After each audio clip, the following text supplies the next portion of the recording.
Red Rosa, a graphic biography of Rosa Luxemburg by Kate Evans. This is a comic book biography of Rosa Luxemburg.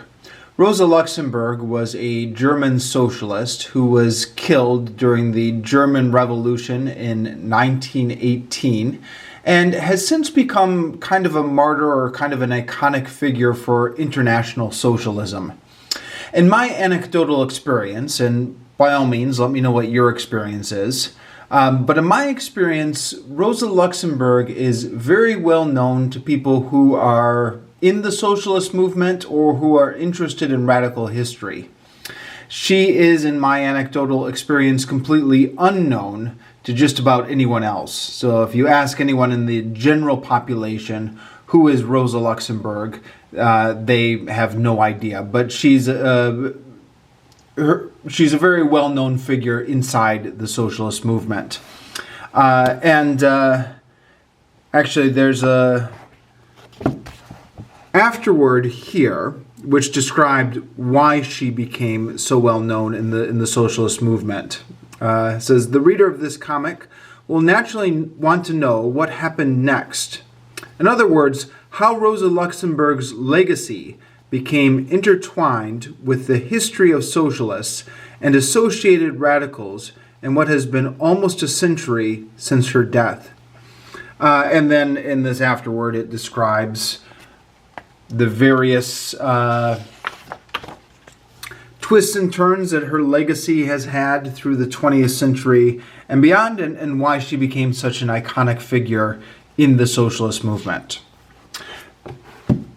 But anyways, all that is to say, Rosa Luxemburg is very well known in the socialist movement, and this is a comic book giving her biography. But I'm going to have to be a little bit careful when I flip through this. Normally when I review a comic book on this channel, I flip through the pages sometimes at random, but there are some pages that have nudity in them. They're not a graphic nudity, they're a cartoonish sense of nudity, but I don't want to take the chance of getting in trouble on YouTube, so I'm going to have to try and be a little bit careful about what I show. But you can hopefully get a sense of the art style just by looking at these pages. This is young Rosa Luxemburg. She, as this graphic novel does a very good job of describing, she started off with a number of disadvantages in life. She was a cripple. She had one leg that was shorter than the other in the cast. She was Jewish, living in a time when Jewish people were discriminated against. But she won a scholarship to the second best gymnasium. The best one was reserved only for Russian children. As it shows in this graphic novel, they made things harder for her. But the harder they made it for her, the more she tried. So, only a few places are allocated to Jews. They set the bar higher for them. Little Rosa studies hard. I can do it. She can't afford to trip up. I don't know, but I found that a little bit inspiring. The idea of they set the bar higher for her, and she just studies harder. Makes me think in my own life, when things get difficult, I will just work harder. I don't know if that's a healthy mindset to have or not. I guess that's somewhat of a separate debate, but I found that thing a little bit inspiring. Anyways,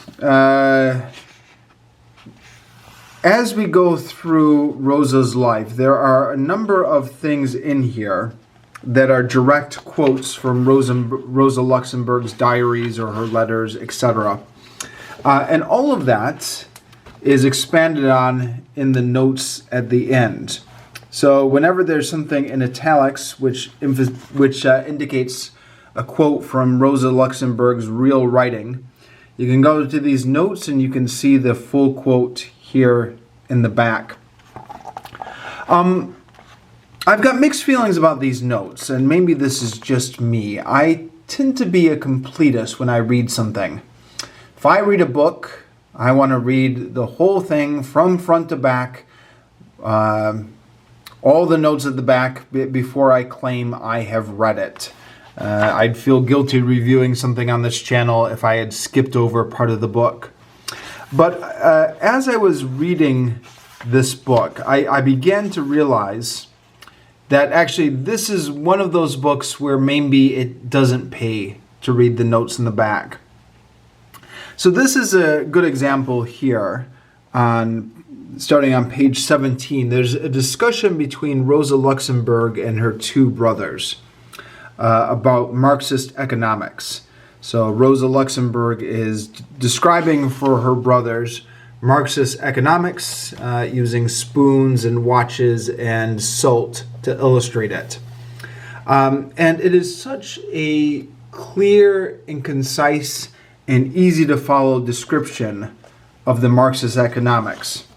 But then you go to the back of the book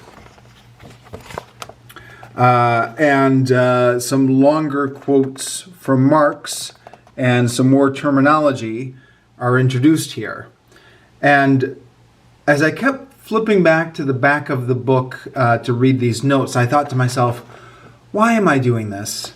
It was such a nice discussion here in these pages that I felt like it was spoiling the concise and breezy discussion that was in comic book form to go back and read the expanded version and the notes. And that's the way I began to feel as I was flipping back through the notes. That, yeah, I wonder if it was a good idea to include all that in the notes. And I guess, obviously, if the author was here listening to me, she would say, well, you don't have to look at the notes in the back if you don't want to. If you just want to read the comic, you can just read the comic.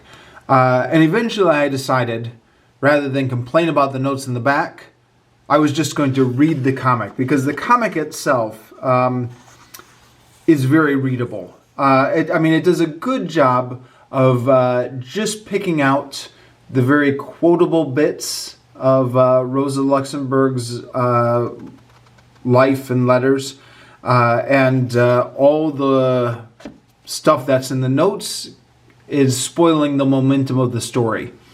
Now, when you do get to something interesting, you can always check the notes. And there were a couple times when I did check the notes to find something interesting. Sorry, I'm deliberately not pointing the camera at the book while I flip through, because, like I said, I don't want to show any accidental nudity, even though it is cartoonish nudity. But here's a good example. This is a famous moment here where Rosa Luxemburg is opposed to World War I, and she's part of the German Socialist Party, the SPD. But 110 socialist deputies, all the socialist deputies in the Reichstag, all vote for war.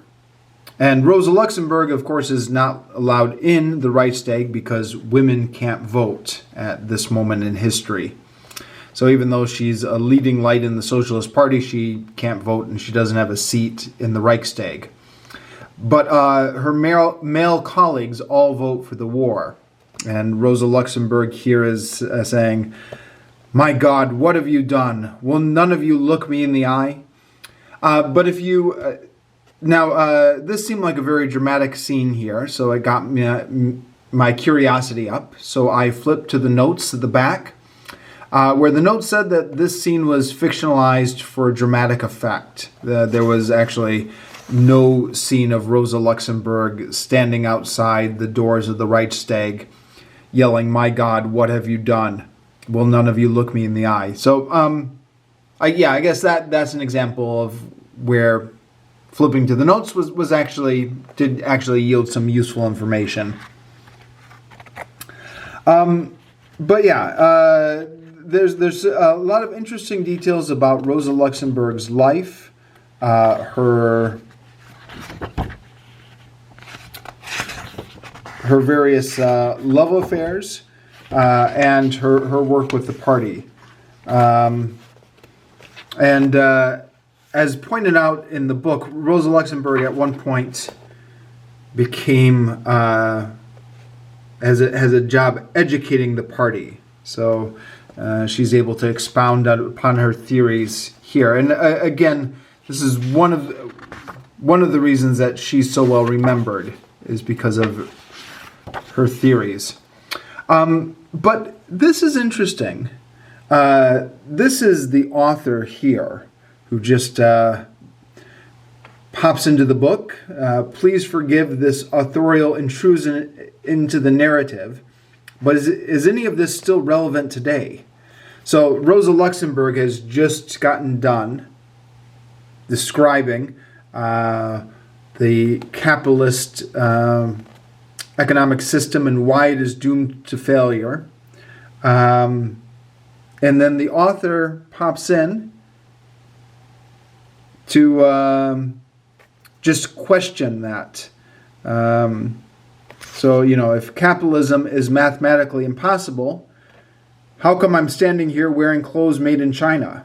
And how were you able to buy this book? And then if we flip to the next page, that question never gets answered. So, now, this is a comic book, so you neither expect nor are given a very in-depth analysis of the problem of capitalism and socialist economics. Of course, if you want more, you can flip to the notes at the back of the book, but even then. It's just an interesting little way for the author to just raise some questions about the Rosa Luxemburg's theories about capitalism and socialist economics. And then, sorry, I'm moving the camera over here so I don't accidentally flip to something I don't want to show. Now, Rosa Luxemburg gets in trouble for giving anti-war speeches. Now, she's initially giving anti-war speeches even before the war breaks out. But then once the war breaks out, then she is put into jail.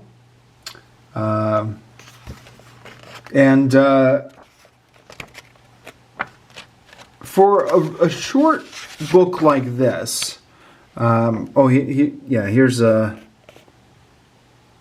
interesting graphic representation of Rosa Luxemburg's sorrow over the destruction of World War I. I think Rosa Luxemburg was very eloquent in her condemnation of World War I, and how she saw it as the whole thing as just a crime of capitalism. So the author, here dedicates 2 pages to this pamphlet that she described that she published in 1916. And then other quotes of hers are elsewhere in the book. But we also devote a significant amount of pages and amount of panels to just describing her mental state while in prison. So here she is just trying to enjoy the beauty of everyday life while she's stuck here in prison, which goes on for a few pages, which is significant in a book that's less than 200 pages like this. But then, yes, as a result of the war, we have revolution in Russia, and then also in Germany. Describes the sailors' revolution, which brings freedom to Rosa Luxemburg. So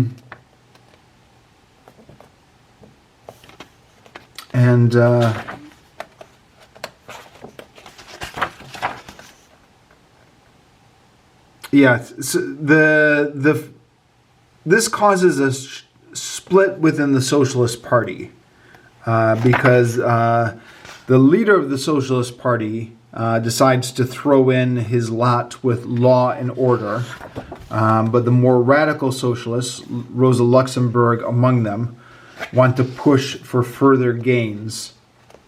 And then the leader of the Socialist Party, who's against the radicals now, frees up the military against the more radical, and that's there's a botched attempt at revolution here, which are described in this comic, the errors that lead to it. And then all ends in tragedy with Rosa Luxemburg's assassination by the right-wing Free Corps, which, as the author shows here, foreshadowed the Nazi Party in Germany.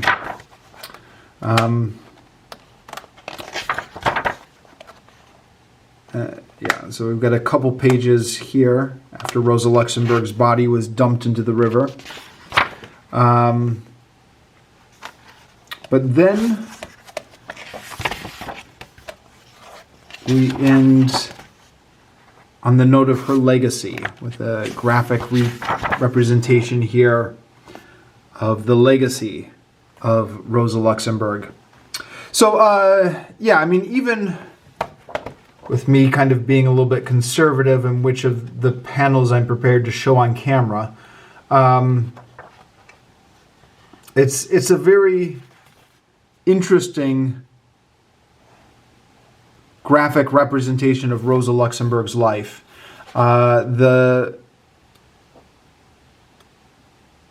Because it's a comic book, it's, I guess, necessarily a superficial version of the story of her life and her theories.